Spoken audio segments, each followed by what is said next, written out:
All right, welcome to the revolution. Always, of course, clarify that it's a peaceful, nonviolent revolution. We're trying to get our democracy back. We're trying to do a lot of seemingly impossible things, unite the left and the right on the things we agree on, which is recapturing our government for the American people and not for the donor class, the corporate or the foreign government donor class. So we've been doing projects here. This is the third day, and we're trying to accomplish things one by one. One of the things that we're working on is a bill that would lower drug prices. It was an executive order of Donald Trump, a bill proposed by Ro Khanna, who's a progressive in Congress, so the left and the right working together there. He's only got 5 co-sponsors on the bill at this point, and if we got to about 100 co-sponsors, there would be tremendous momentum to introduce the legislation. So we want to get folks on the left and the right asking their Republican and Democratic congressmen to join it, but neither one of them has an excuse not to join it. So we wanted to start with Mark Pocan because he's one of the most reliable progressives in Congress. And so we asked you guys to reach out to him politely. Earlier in the show, I read to you guys that over now probably over 400 TYT viewers have reached out to Mark Pocan, and we got word here at TYT that Mark Pocan is now looking into the bill. God, that's awesome. Look, he hasn't signed on as a co-sponsor yet, but you got his attention. I mean, what did I tell you? Step by step, okay? So there's a long way from we got one congressman's attention to 100 co-sponsors to passing the bill to having lower drug prices. But the path to get there to that final result is exactly this path. And so, man, we're gonna do some fireworks the first time a congressman signs on, let alone the second time. If this thing starts to get momentum, there'll come a day when I get on here and I say, Congressman 17, 18, 19, and 20 signed on today, right? So the fact that you guys got his attention and he reached out and said, yes, we're now looking at it. We hadn't seen it before. Now we're taking a look to see if we like it. Yes, that's part of the reason we call it Operation Hope, okay? Love you guys. Now, a bunch of you wrote in with excellent suggestions on top of that. So I'm gonna read you, again, more interactive now, read you a bunch of the things you wrote in and tell you why I think they're good ideas and what else we can do with them, okay? So first, let's go to another update here. People like, Sandra Sue, Kira Nikasashi, his husband, that's funny, MB, Ray, to name a few, sent in different websites that are tracking the Palestinians who've been killed, because that's the second issue. Can we stop the genocide? Can we, and if you think it's over because of that peace deal, Israel's got another thought coming for you. Okay, I've never seen them agree to not violate a ceasefire, and we think they're gonna keep going. But on top of that, we think that we're enabling Israel to do a lot of wrong things by funding them. We think we should stop the funding. Anyways, you guys wrote in with sites like Al Jazeera and The Guardian that have names of Palestinians who've been killed. So far, no photos, but names, so that's a start. Oh, here we go. Oh, those are the names from that are on Al Jazeera. Thank you. This is what we mean by crowdsourcing. Could we have looked up and found out that Al Jazeera has those names? Yes, but in order for us to look up everything, it would require an enormous amount of manpower, staffing, and hence resources. Instead, you guys find it for us. We do it as a community, we do it as a group. And again, we've got left and right working on this now. So that's over 34,000 people killed, but that's because that was about a year ago, if I'm not mistaken. And so now, of course, unfortunately, there's a lot more people that are on that list. Okay, so that's a beginning. That's a beginning. We talked about how we could take Hind Rajab and maybe start with that. And Jack Callahan, one of our longtime viewers and one of the stalwarts of Operation Hope, found a bio of hers. Now, like I said, we're starting easy with Mark Pocan on the healthcare issue, and Hind Rajab on the Kids of Gaza one, because that was findable, but great, wonderful. Jack, nice job on that, I love it. So we're on the board in a couple of different ways. Now let's go to Joey Chan. He says, longtime viewer of the show, I want to help with the kidsofgaza.com website. Data engineer and application developer with a strong foundation in front end and back end technologies, i.e. data analytics and web development design. I found data on all casualties in Gaza for infants, children, women, and men. I can sort and organize the data to focus just on the infants and children. An idea I have for the website is to create a memorial wall or a scrolling wall where names of all the children stream by on the website in memory of the children's lives lost. Beautiful, Joey Chan. That's it. Now, could I create that site on my own? Oh, hell no, no way. In fact, if I asked like folks to do it internally, that would take us a long time. I bet you could do it way easier and quicker than us. So that would be amazing, brother. So we got kidsofgaza.com, and so I want folks to talk here to us and to each other. So I want to let you know, first of all, we got, as I told you, if you want to email us, and a lot of people have done this and appreciate it, it's a good way to communicate, hope@tyt.com. That's an email you can use, hope@tyt.com. But also, now we are directing people for suggestions to tyt.com/ideas. Now, why is tyt.com/ideas a good place to do it too? Because when you send an email, we get it and we read it and we try to use it if it's great, amazing, etc. But if you do it at tyt.com/ideas, then other people can chime in, because then everybody gets to see it, not just us, right? And then I hope that people will build upon the good ideas as we go forward. So now an anonymous member who's been watching for 15 years wrote in with this. By the way, before I go to that, again, Joey, if you manage to do that website, which I believe you can, and for example, I know nothing about AI, but can we use AI these days to gather that information? We always need fact checkers because we never want to put out something that isn't true. But we'll get to fact checkers later. First, let's start to build it. If you build it, you're a bit of an American hero, right? So so this anonymous member of TYT says, I'm a broke freelance motorcycle mechanic. Last summer though, I sold a motorcycle to my D-bag of a rep, Tim Wahlberg. I've loosely kept in contact with him, mainly due to my connection to the bike. We've never talked politics, I've done my best to avoid it. I think he's slimy, but I'm friendly to him.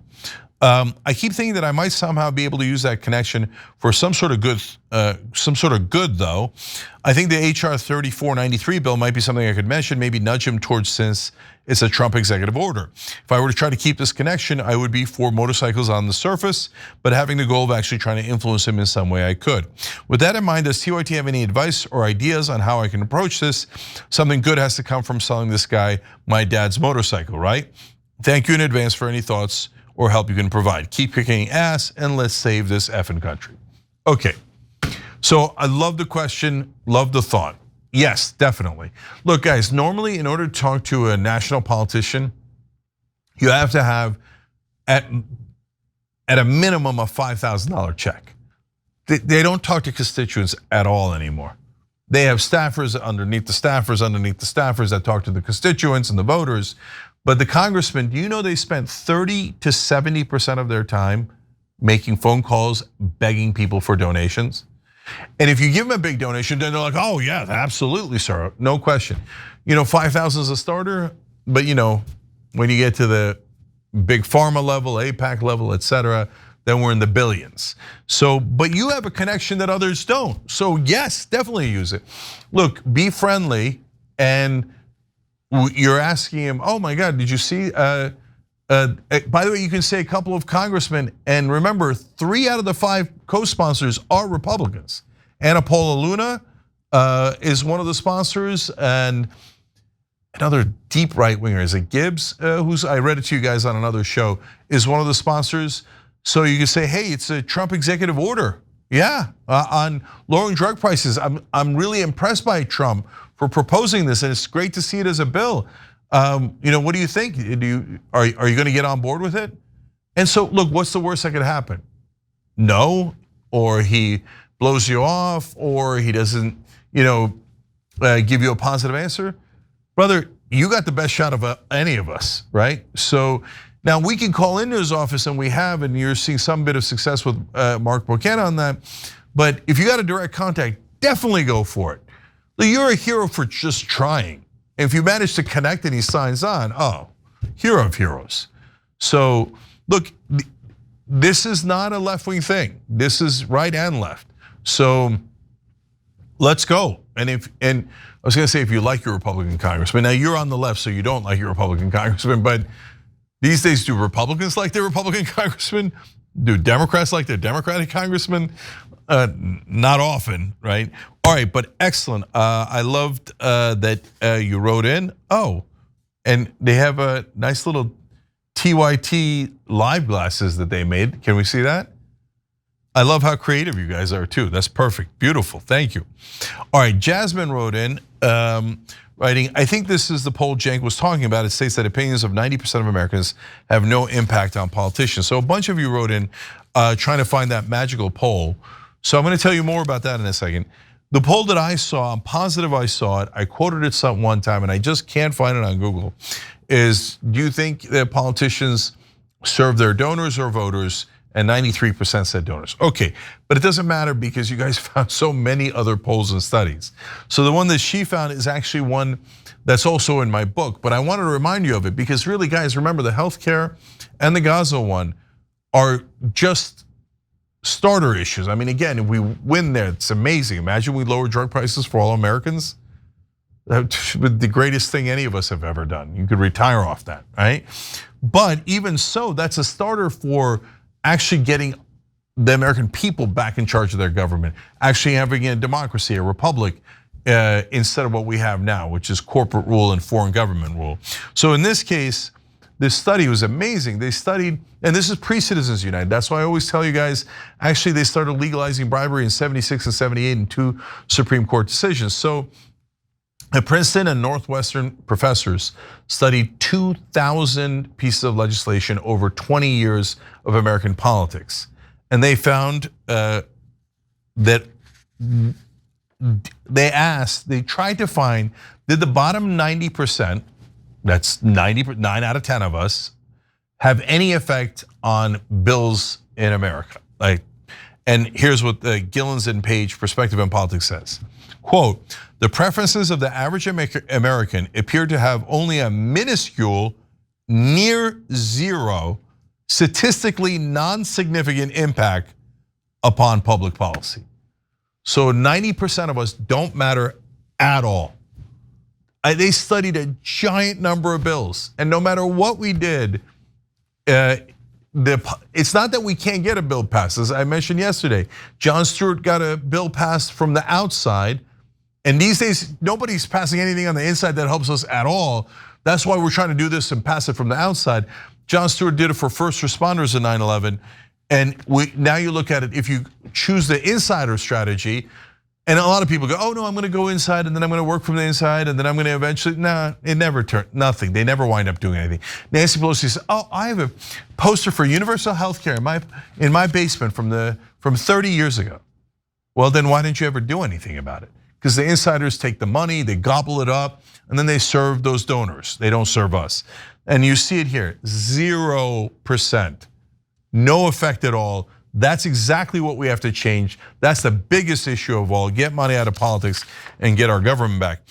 This was from a while back, but I'm gonna read you these stats because they're amazing to give you a sense of how deep this problem goes.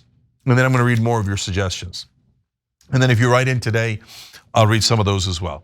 So in just a 5-year period, 200 of the most politically active companies in the US spent $5.8 billion trying to influence politicians.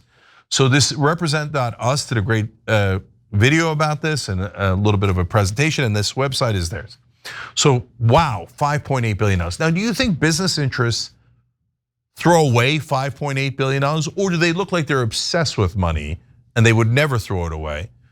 They view that $5.8 billion as an investment. Now, you guys want to guess it in your head. How much did they get back for that $5.8 billion in our crooked politicians? Now, if they got less than $5.8 billion, it turns out to be a bad investment. If they got $6 billion back, oh my God, they made $200 million. That would be a fantastic investment, right? Well, on $5.8 billion, you want to get a little bit better return. Imagine if they doubled it and they had got $11 billion back. Wow. Okay. So what did they get back? Just those 200 companies. $4.4 trillion. Guys, this is the great American robbery. Money in politics is all about robbing us blind. And that's why they do the culture war stuff. And I know some of you get upset, no, I care a lot about the culture wars, and that's those things that are really important. Look, I'm not saying that those aren't important, and we can continue to fight over those things. But when we fight over those things and don't focus on what matters the most, oh, the donor class loves it. They love it so much. They're like, yes, fight, fight, fight, fight. And don't notice that we just robbed you of $4.4 trillion. And that was from a while back. This robbery's been going on for a long time. They've robbed us of tens of trillions of dollars. So now, last two amazing stats from there, and then we'll go back to your suggestions. Okay, you want to know, so the donors that that the politicians listen to most, I said 5,000 earlier.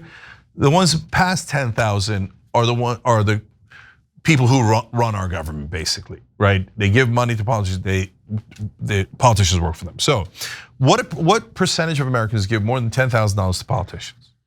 You think the top 1%, right? No. The top 0.1%? No. 0.02%. That's who runs this country. 99.98% of us don't control a damn thing. Okay, but let's be more specific, okay? And we'll be more generous. So I'm sorry, it was 0.05%. Want to be accurate, 0.05%. Give that. Now, this one is the one that you can't argue with. 2/3 of all political donations come from just 0.2% of Americans. So 2/3 of the money that controls the politicians comes from them. So if you're being generous, you get to a number where 99.8%. It's a little bit higher than the number I gave you before. 99.8% of us, no power. 0.2%, all the power. Okay, now others wrote in as well. Okay, here, let me read actually somebody from Twitch right now, and then I'm gonna go back to good suggestions as well. Itchy Brother Dragon said, Cenk, since TYT is friends with MTG, does it make sense to reach out to MTG and get her on board with the prescription bill, or would it be ill-advised timing-wise? Oh, such a good question. First of all, I don't know that we're friends with Marjorie Taylor Greene, but I do know she's of course been on a couple of times. And you know what, that's such a good suggestion, because she's the one that just said, hey, I don't want our premiums doubling. The Democrats are right about that. So there she is caring about healthcare and caring about prices, and she's going in a more populist direction. So, all right, damn it, now you're gonna put work on me. Okay, yesterday I said I'd reach out to a couple of organizations. We'll do that next week about the Kids of Gaza project. I will try to reach out to Representative Greene. Brother, if based on your suggestion, Marjorie Taylor Greene comes on this show and says she's on board for this bill, nice job, nice job. Let's see what happens, okay? All right. Oh, look at all these beautiful people. I didn't ask for this, but this is amazing. Lady AF Box sent in 5 Young Turks memberships on YouTube, and Fat Satter gifted 10. You guys are amazing. David Rodriguez says, Pocan is a decent man, I like him. Okay. Oh, this is another good idea, good point. Sneer30 says, how about we apply pressure to Josh Hawley, because he's running scared right now. We need anything and everything to help him with his next campaign. And he said he's no longer taking donor money. It's true, Josh Hawley not taking corporate PAC money anymore, which was a bit shocking. So that's not a bad idea at all. The only issue there is it's not in the Senate yet. So he's in the Senate, this bill is in the House. It has to pass the House, then it goes to the Senate, then it goes to Trump. But if it passes the House, it is gonna have so much momentum, because then the whole country at that point will have known, oh my God, the American people rose up together, demanded this bill, and somehow magically got it passed by Congress, by the House. Then if the senators don't vote for it, they're gonna seem like giant sellouts. So if we get to that point, it's gonna be a titanic clash, and I'm gonna love to see it. But so we're gonna have to save Hawley for later, but he could come in handy on other things and make sense. Amy Meganson says, I watched Tucker Carlson with Tim Burchett today. Burchett mentioned how sick of the corruption in DC he is. Maybe we can do a letter campaign for him. He's a Tennessee Republican, he doesn't take corporate donations. Boom, there you go. Okay, let's try Burchett. So, I mean, look, I suggested Pocan, you suggest Burchett. You have a good reason for doing that. Burchett sometimes drives me crazy, but that's because I'm on the left and he's on the right. But that's okay, we're uniting here. So I'll try Marjorie Taylor Greene. You guys, can someone find Burchett's social media and his email for his office? Send it in while we're doing the show live. We got a couple minutes here, and I'll read it out to everyone. And again, we're not bothering people. We're not harassing them. We're politely asking them, this is a Trump executive order on lowering drug prices. If you're not taking corporate PAC money and you're a populist and you're a Republican, this should be a no-brainer for you. No-brainer. So politely ask him to sign on to this bill that is verbatim Trump's drug executive order on lowering drug prices. Okay, now let me get to other wonderful suggestions that you guys sent in over the last couple of days. Keziah Bush said about the children in Gaza, oh, she's doing one every day. She's taking a picture or a video of children in Gaza, and then on top of that, she says what she does is, I'm saying she, but honestly, sorry, because I don't know the gender, I'm not familiar with the name, but anyway, this person says, they then ask, our taxpayer dollars did that? And she does it once a day. Or not ask, but says.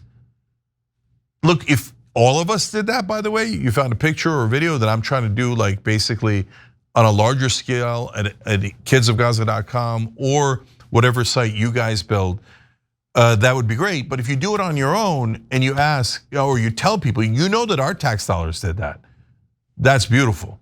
Because we want people to wake up to the fact that they're taking money out of our paychecks, sending it to Israel to commit a genocide. It's not about Israel, guys. If any country was doing that, getting money from us and then committing a genocide, I'd be furious no matter who they did it to or who they were. Jonathan McKinney had a fun idea. It's like, look, the lobbyists run all of Washington. Why don't we have lobbyists? Like we kind of create a lobbyist for the people. And Wolfpack does this in a sense. It's all volunteers. Their site is fightcorruption.us, and their only goal is getting money out of politics and saving this country. I love that. You can join them as well. But he's saying, get the people's lobbyist. I'm not sure how we're going to do that, but I kind of love that idea. Richard Ojeda is running for office. Rebellion PAC's helping him. Now he's a Democrat. He's a huge populist. Got into trouble the other day for being overly populist a bunch of years ago. But anyways, Ojeda has an awesome idea. He's like, we should do body cams on lobbyists. Oh, that'll get no votes in Washington. Because they're like, no, we would never want the American people finding out what we're talking about behind closed doors when the money's being exchanged. So, but the people's lobbyist is a great idea. Okay, so if someone has an idea of how we make the people's lobbyist happen, write in about that. You could write in, as I said, tyt.com/ideas, that's a discussion board, or hope@tyt.com. All right. Oh, and then Dori Shafar had another powerful idea, that if once we have the Kids of Gaza's photos, we could send it out to our representatives or our senators or whoever it might be, and then each of us can begin to kind of adopt the kids symbolically and say, hey, this is a kid that for the kids who are alive in Gaza that I adopted symbolically. And can you make sure that we don't send money that winds up killing you or killing her? That's super powerful. So we're trying to catalog these. We're trying to keep this in mind for how we do it. But I told you guys would have better ideas than me. So all this is great. Sarah Perez wrote in, and by the way, guys, when you write in, if you don't want your name like the other guy did with Anonymous, just say, don't read my name or leave your name out. They pointed out not only are we having all these kids that are killed, 20,000 kids killed in Gaza, but according to Brown University's Cost of War project, we've already sent Israel $21.7 billion in the middle of the genocide. And so she did a calculation.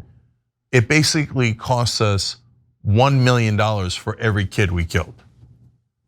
So American citizens had to pay $1 million per dead kid. That's another one that's super powerful. Sarah Kearney volunteered as a professional photographer. Wang Jun also wrote in about that earlier. He's a great TYT member. So if we need that, we could contact you guys. Constantine, another great TYT member, wrote in. He's got a background in web development, so he might be able to help us. And then he had a good idea about, he was talking about his pastor. Actually, Constantine, that triggered a different idea for me. You know what, I think that this one's on me, and it really, I don't know how you guys can help, but actually a lot of you, I say a lot, I have no idea, but I assume some of you are Muslim American out there. I'm assuming that all the religions and backgrounds are out there. I would love for Muslim Americans to start visiting churches on Sunday. First of all, tell them you're coming, don't just show up, okay? But have the mosque's leader reach out to the church's leader and say, hey, you know what, Jesus is a holy prophet to us in Islam, and we want to share a day with you guys, and we wanted to come to one of your sermons, come to one of your churches, and just get to know our neighbors and interact. I bet that would do a world of good. If Muslims in all the different communities they are in America, organize trips to churches with respect and love and warmth, I think it'd make a huge difference. So, but one idea at a time. Okay, but thank you for triggering that idea. Appreciate it. Pavan Madam Seti wrote in about how she loves the, again, I shouldn't assume that they love the populist plank. And thank you for that. Again, populist plank is awesome. But let's try these two, and then eventually we definitely want to push the populist plank too. And now I see my list here. Andy Biggs is the other conservative who signed on to the lowering drug prices bill. All right, last couple of comments here, and then I will give members the story of the day. And here we go. Brendan Jones, thank you for gifting 5 Young Turks memberships, and says, Cenk, your energy is contagious. I mean, God help you, but okay. Thank you for saying that. Pessimistic Progressive on TYT.com. You should reach out to Rashida Tlaib about this. She could contact her constituents about family members. That's about the kids of Gaza. Another good idea. I got to be honest with you. Reaching Rashida Tlaib is incredibly difficult. I don't know why, but it is. I could reach Marjorie Taylor Greene easier than I could reach Rashida Tlaib, which is super weird, but it is what it is. Sudden writes in, open source development is one of the best parts of the internet, and I'd bet dollars to donuts there are plenty of developers in the community willing to contribute to building websites or other tools. Well, Sudden, that's kind of what I'm hoping for. I don't know exactly how to effectuate that.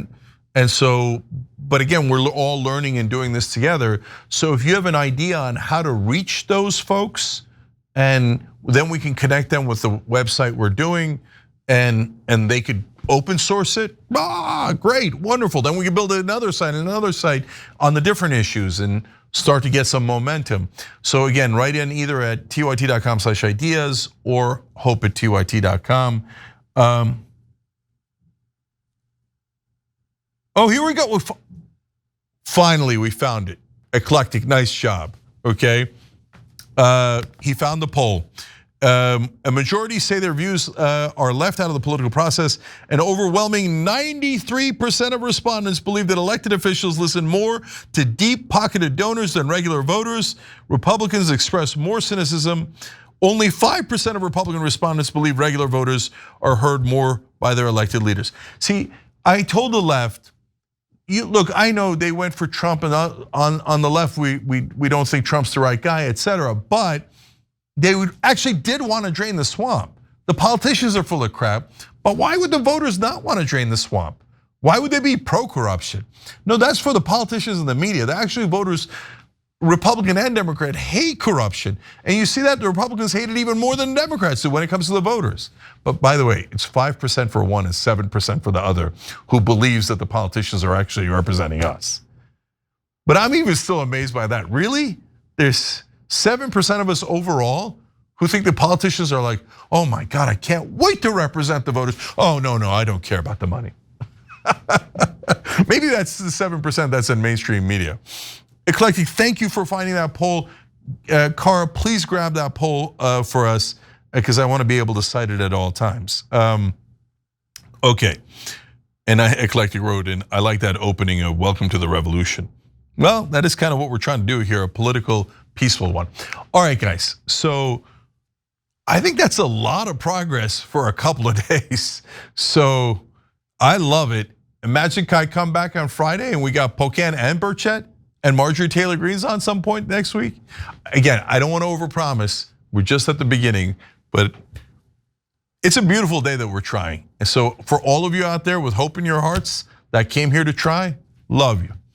All right, for the members, we got a fun story of the day for you guys. I promised, oh boy, my legendary circumcision story. So if you haven't heard that one, it's a doozy. Having nothing to do with any of this. Okay, that's it.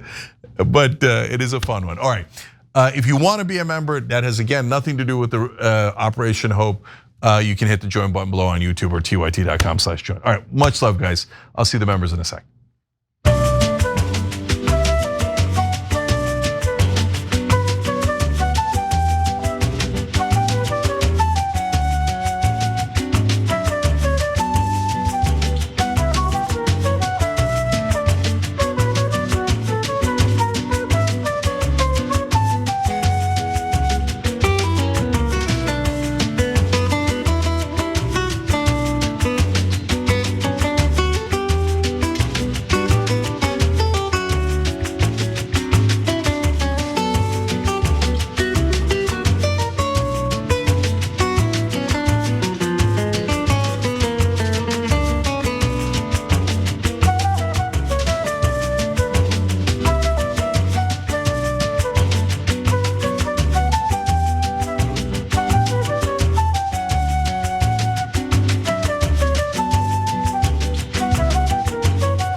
All right, if you're a longtime TYT member, you might have heard this story of the day. But for those of you who are new or haven't heard it before, buckle up, brace for impact. So, I was gonna say among Muslims, and I'm pretty sure that's true. But the Muslim experience is so different throughout the world. Did you know not a single top 5 most populous, I'm saying it wrong. Anyway, Muslim country, most populated Muslim countries in the world, not any of them are in the Middle East. The top 5 are all outside the Middle East. So number 1 is Indonesia, most amount of Muslims in it there. Number 2 is Pakistan. Number 3 is India, believe it or not. I forget if number 4 is Bangladesh, and number 5 is Nigeria. So none of them are in the Middle East. So why are Americans only associate Muslims with the Middle East? Because Israel needed to conquer a lot of the Middle East, so they say, oh, Muslims, Arabs, Muslims. Nobody's talking about the Muslims in Indonesia. There's more Muslims there than anywhere, right? So we're like, and by the way, it's not just Israel. There's also oil in the Middle East. So we gotta attack them, take their oil, right?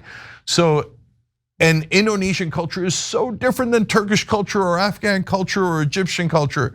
So tons of different cultures. And by the way, there's tons of German Muslims, and Muslims in Kazakhstan is hugely Muslim, etc. So there's 1.6 billion folks. So they all have slightly different cultures. So in my culture, in Turkish culture, you don't get circumcised at birth. There's like a rite of passage ritual, kind of like a bar mitzvah or a quinceañera. All the different cultures have different rites of passage for girls and boys. And in the case of Turks and Muslims in Turkey, you get circumcision around 6 years old. And at around 6 years old, you feel it and you remember it. So and you have a party around it. And yes, this is super strange. I know people get freaked out by it. But don't think that I wasn't freaked out by it. I grew up in Turkey and I didn't like it either. I was also very surprised by it, right?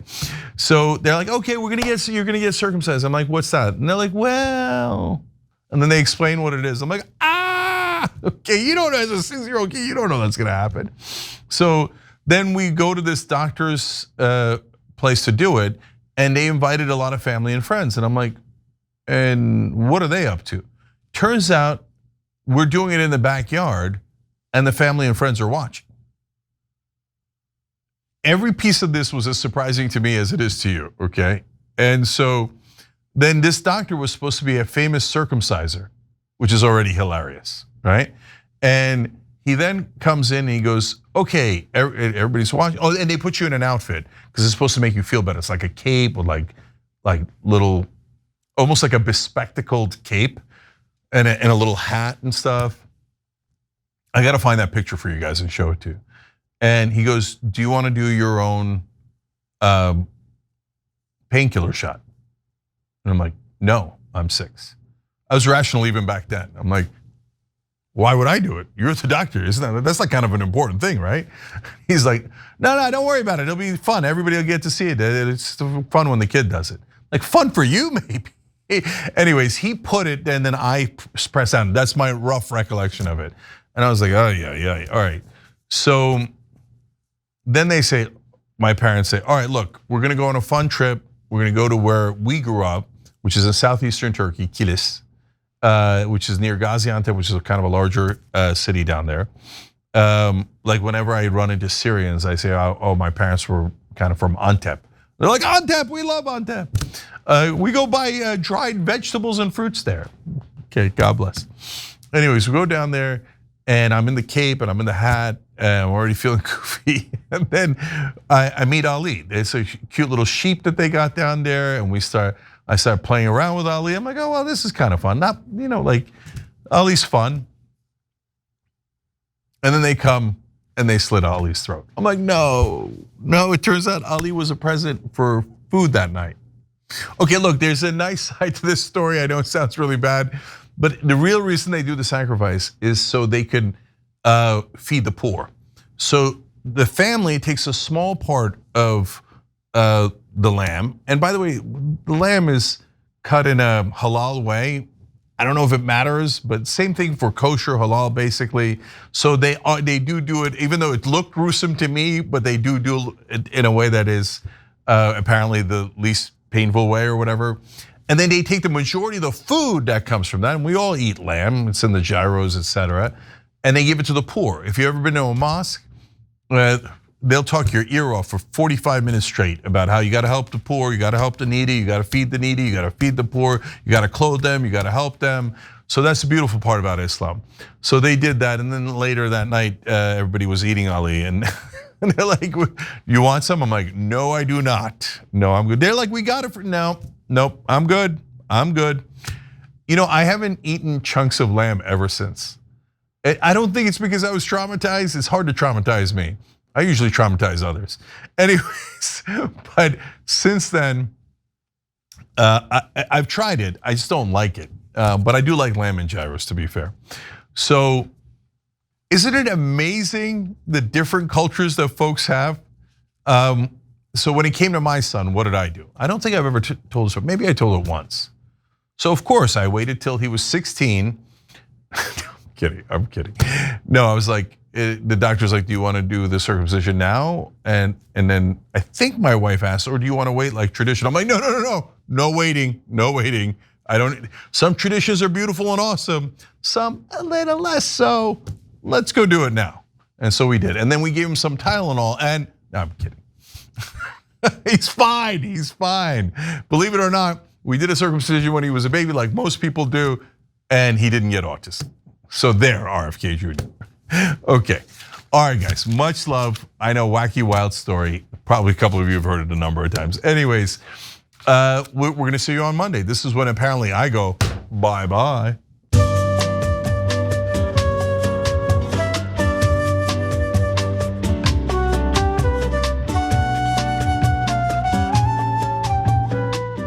every time you ring the bell below, an angel gets his wings. Totally not true, but it does keep you updated on our live shows.